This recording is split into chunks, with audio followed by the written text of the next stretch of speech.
To go. So welcome everyone to this unique event where we have Killian the Gale on the Iona side, Willie Pride on the Hofstra side, and we're going to determine who is the home team for Iona versus Hofstra on December 23rd, 2020. It'll be the start of a 3-game series. We'll alternate home and away depending on who is the winner of the event. For those that are on the Zoom, you'll have an opportunity to ask questions of both our mascots, but I don't think they speak, so I don't know how that's going to work. And then we also have Coach Farrelly on Hofstra side and Coach Pitino waiting in the wings to answer questions. So with that said, Stephen, if you don't have anything to add, I think we can get this started. I'm ready, Brian. I'm disappointed that it's not you and I, battling it out here.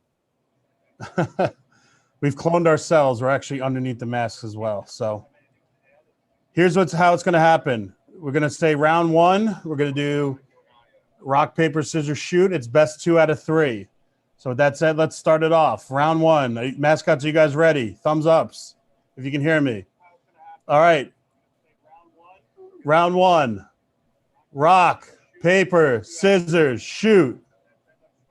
We have a rock from Killian the Gale and paper from Willie Pride.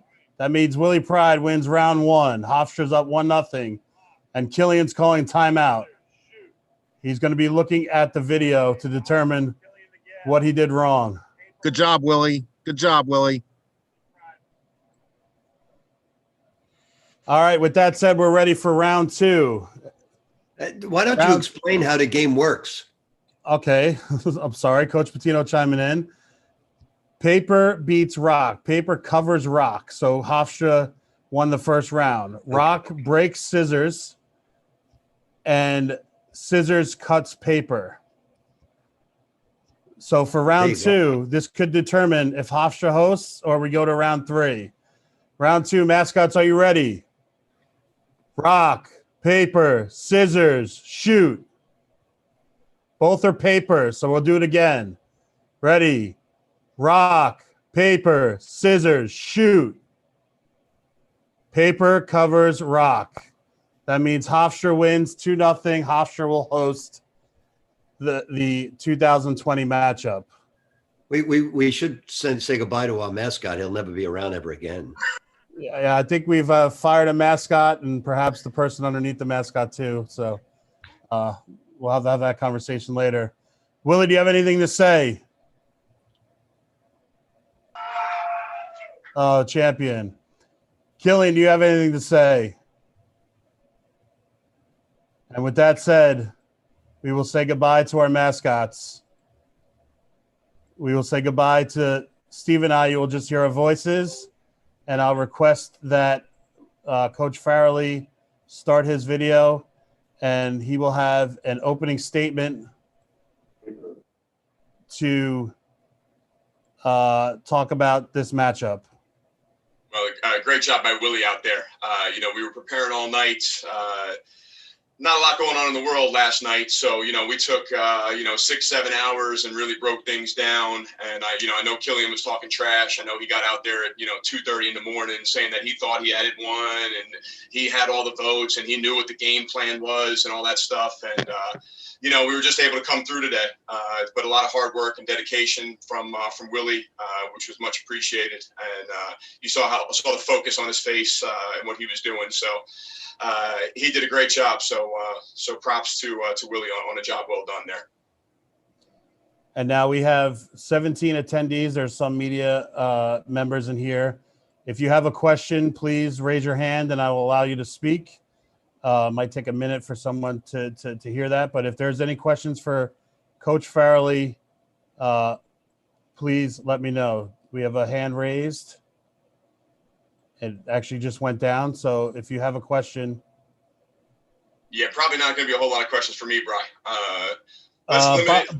We have a couple coming up, Coach. So wow, I was just gonna say, I don't want to, we should limit the questions to the number of Division I victories that we've had in our career. So I looked up Coach Pitino, so he can only take 770 questions today, and I forgot exactly what my total is, but when I come up with that, I'll let you guys know. A little bit less. A little bit, just a couple.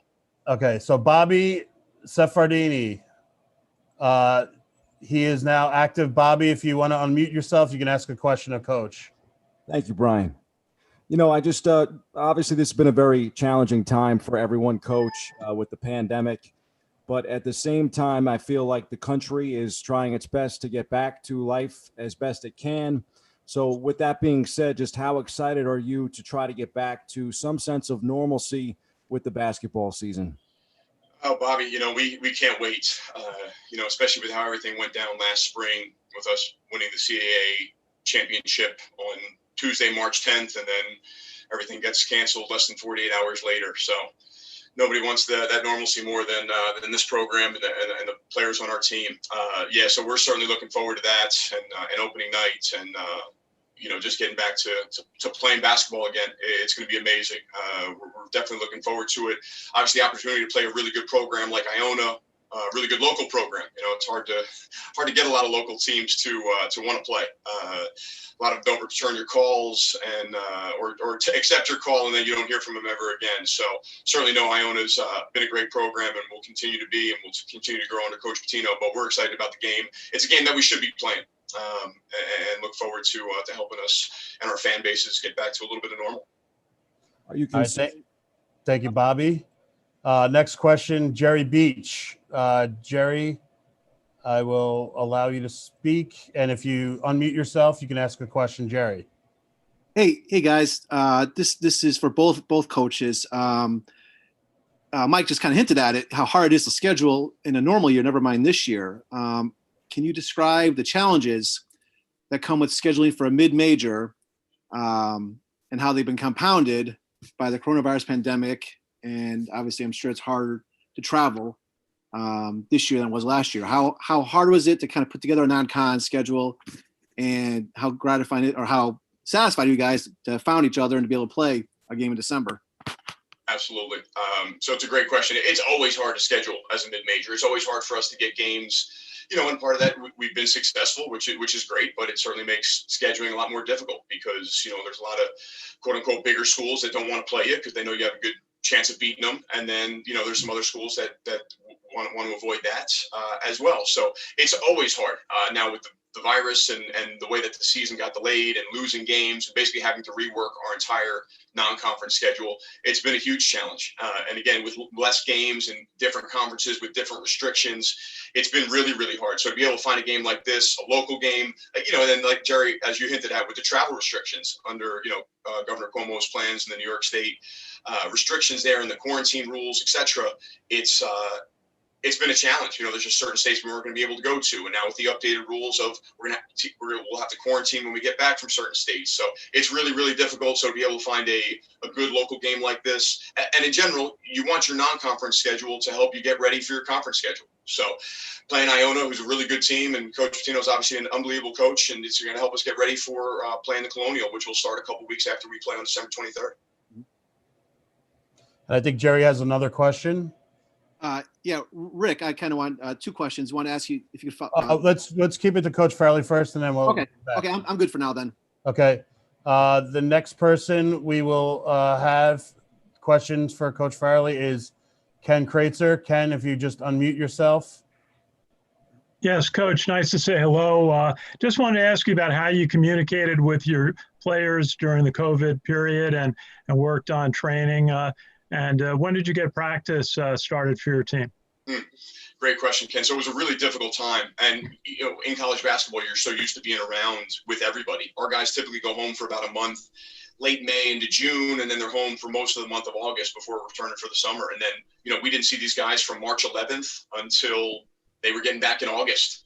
Guys started getting back to quarantine here at the beginning of August, and first day of move-in was August 15th. So not seeing them for a long time was really hard, using these Zooms and FaceTimes and, just trying to keep building those relationships, and obviously everything else that our country was going through. It was a really, really challenging time for everybody, especially, the 18 to 24-year-olds that we're coaching and responsible for helping to grow and to groom into young men. So definitely a very challenging time. We tried to do the best that we could, but our players were great about it and flexible. And that's kind of a theme that we've had all year is just, being flexible with everything we do. Even with getting back, we weren't able to do anything for the first couple weeks, and then it was just strength workouts with our coach Jimmy, our strength coach, and then it was just individual workouts. So we actually didn't get to live competition until I believe it was Friday, October 16th was the first day that we were able to practice and go live. So it was a long time. It was a long 7 months without competing on the basketball court. But, certainly understanding of what's going on in this environment with the virus and COVID and everything like that and the restrictions. So we need to do things the right way to ensure that we hopefully have a season. Thank you, Coach. All right, thanks, Ken. And we have one more hand raised. It's Justin Walters from WPX Channel 11. Justin, you are, if you unmute yourself, you can ask the question. Thank you, Brian. Coach, hope all is well. Was wondering if you could peel back the curtain on what the process was like and why you guys chose for rock, paper, scissors to determine this game. I'm assuming, of course, the pandemic played a role on this and you guys wanted to have a creative spin. Yeah, I get zero credit for this. I'll let Stephen and Brian chime in on that. I think they were the two masterminds behind this, and I'm glad they were, because it ended up working out pretty well for us. Who knew old Willie was so good at rock, paper, scissors? Thanks, Coach. And I don't believe there's any more hands raised. I'll give one quick moment if there's anyone that wants to raise their hand. If not, we'd say thank you to Coach Farrelly, and I will ask Coach Pitino to start his video. Thank you, guys. Okay. Coach Pitino, if you have a opening statement, we can start it off. We're excited to play Hofstra. Obviously, I personally attended St. Dominic's in Oyster Bay, which is not too far from where Hofstra is located in Hempstead, and always had great respect for the Hofstra basketball program going back to the Jay Wright days. And certainly we look forward to hope maybe a long relationship with Hofstra. When you have quality local teams, you'd love to get them on your schedule because you don't have to spend a lot of money to travel and play them. Okay, Coach, we have a couple hands raised. First question will be for Jerry Beach. Jerry, if you want to unmute yourself. Hey, Rick, thanks for your time. Two quick questions. First, I asked Mike this, how valuable, first of all, how tough is it to schedule at the mid-major level in general, and especially during the coronavirus era, and how valuable is it to be able to find a game like this? And now obviously you have a 3-year contract. How valuable is it to find a game like this local in a year where you probably can't travel as much as you might like to? Well, it's invaluable. Hofstra has had great success, not only last year, but in the past. They have outstanding tradition. And, it's something that we look forward to because we're going to play in Madison Square Garden next year. I believe we're putting together a home and home with Brigham Young.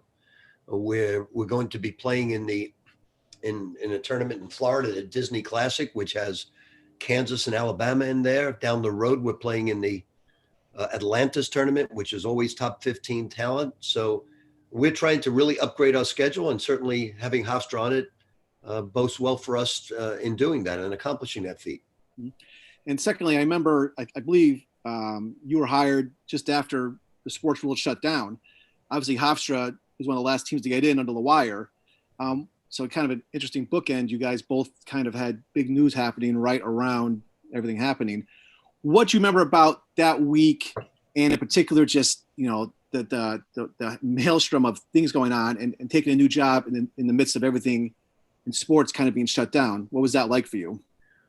Well, Jerry, I was in Greece coaching professional basketball, and it's funny because I met someone a little later on a plane back there that he had to spend 6 months there and couldn't get out because I got out 24 hours ahead of him, catching a flight through London. If I didn't catch it, I would have been stuck there and probably would not have been the Iona coach. So I got lucky. The president, as well as the athletic director, flew over to Madrid, Spain to meet with me.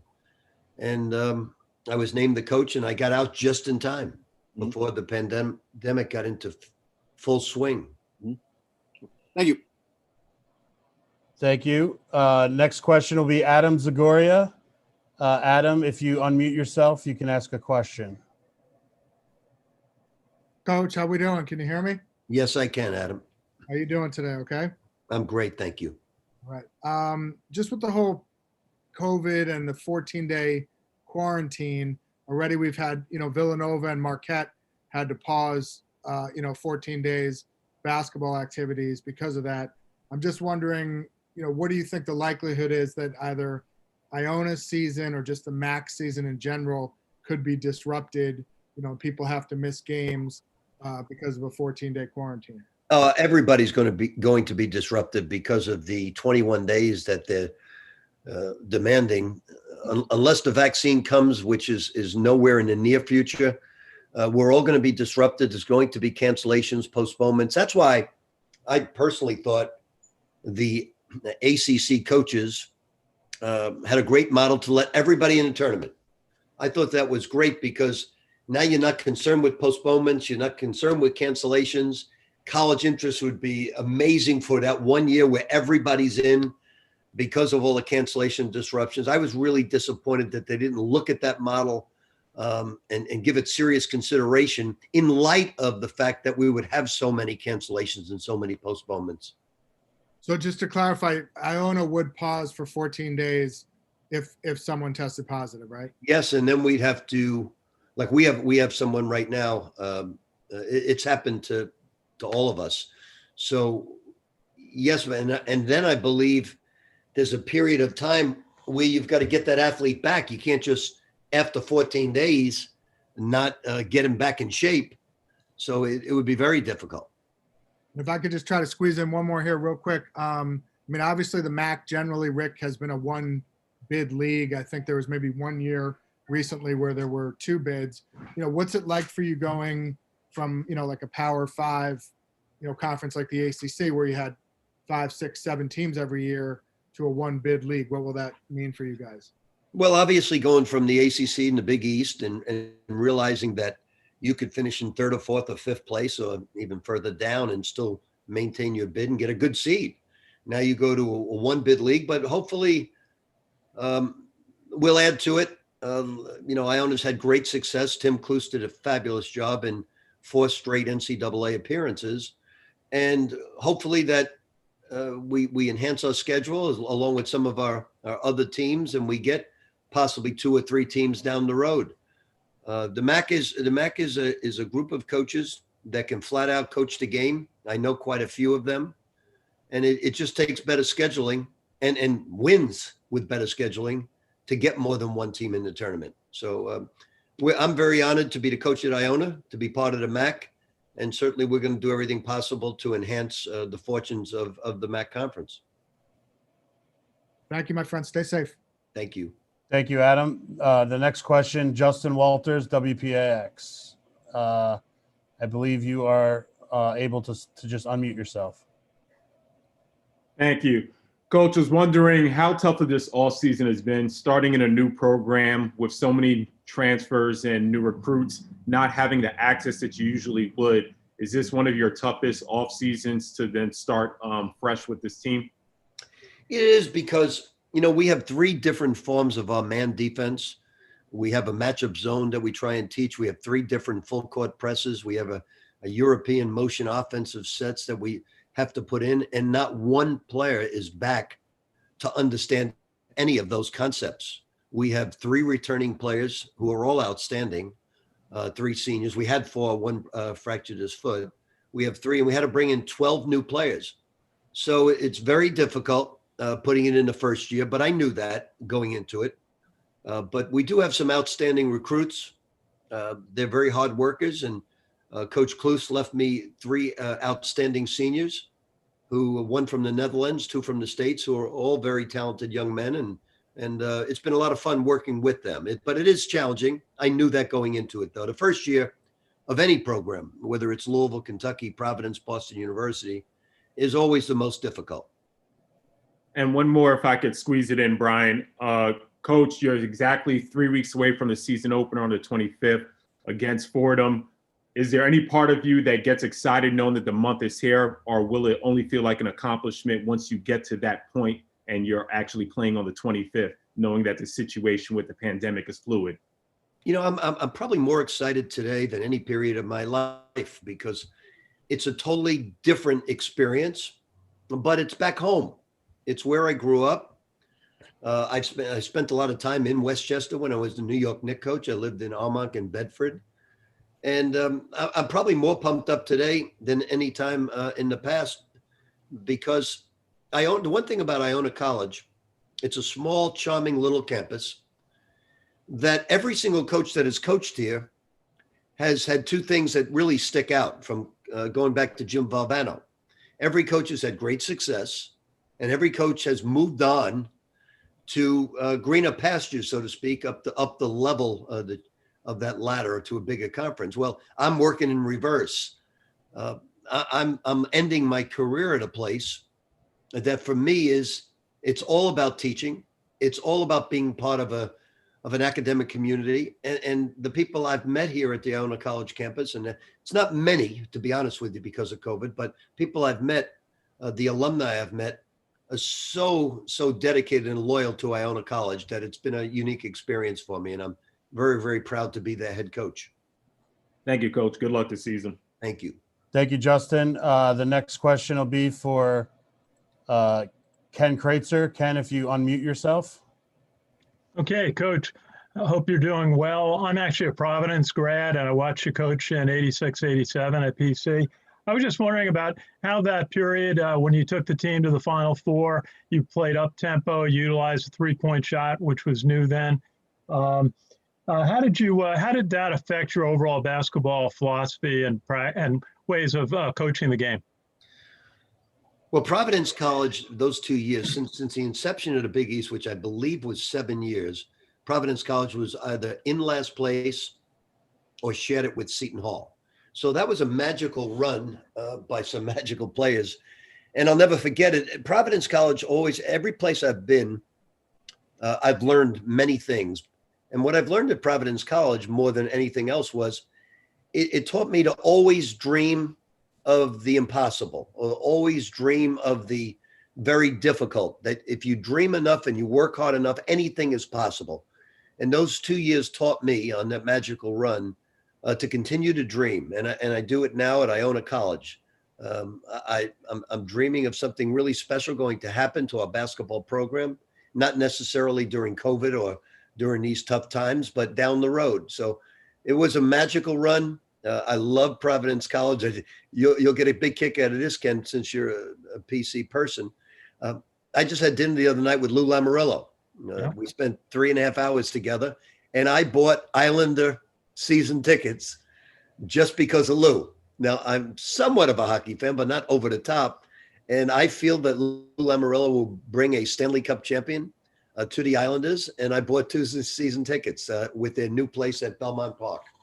Yeah, I once broadcasted Providence hockey with Coach Lamoriello. I just want to ask you, how did you communicate with your players? You had the players that were holdovers from last year's Iona team and the players that you were recruiting and bring in. How did you communicate with them, and how has practice gone so far?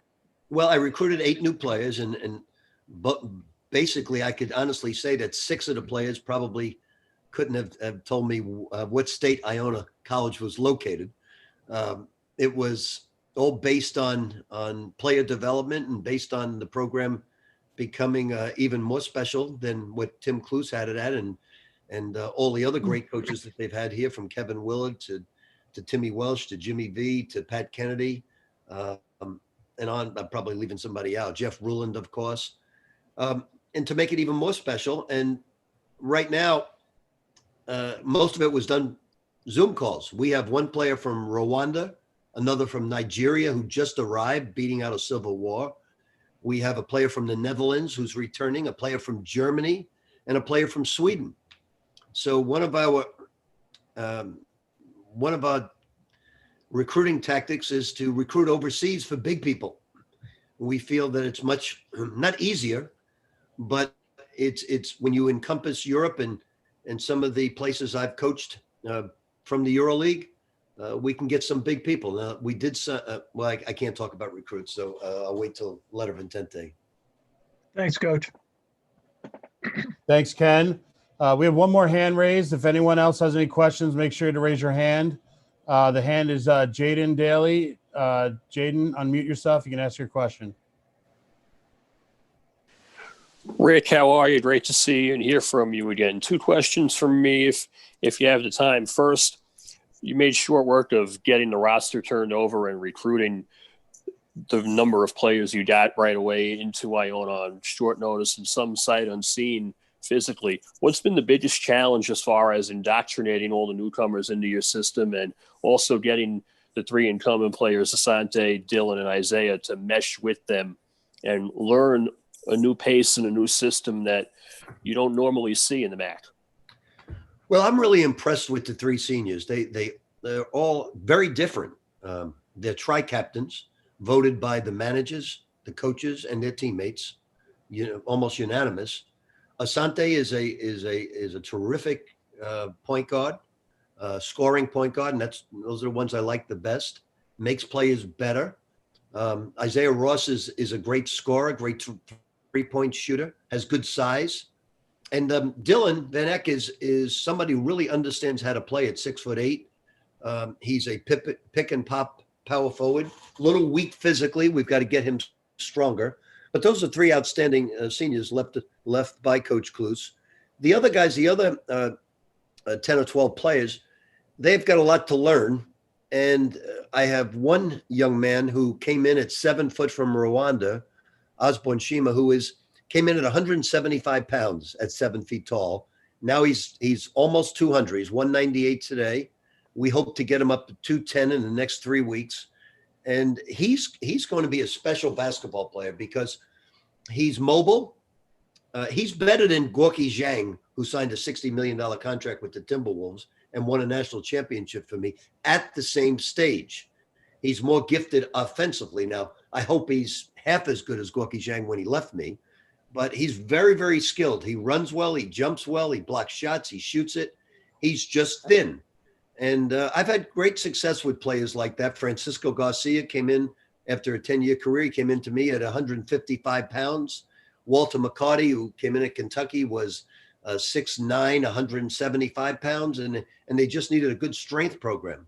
So I'm very, very impressed right now with Osborne. He's somebody that's going to get a lot of playing time as a freshman. The other guys really have a lot to learn, and they're not ready to play right now, but I didn't think they would be. They have to blend in and mesh in, and our tri-captains are doing an outstanding job of making sure they're highly competitive and they get after it each and every day. And one more from me, Rick, if you can you comment a little more on having Steve Masiello in the league at Manhattan? Obviously, you coached him, coached with him, and coached against him. Now, how much more intrigue does that add to the Iona-Manhattan rivalry, and how much is it going to mean to you to be able to coach against him twice a year in one of the more marquee matchups in the MAC and also in the local basketball landscape? Well, Steven's he's not just an ex-player of mine. He was my New York Knicks ball boy. I became best friends with his dad.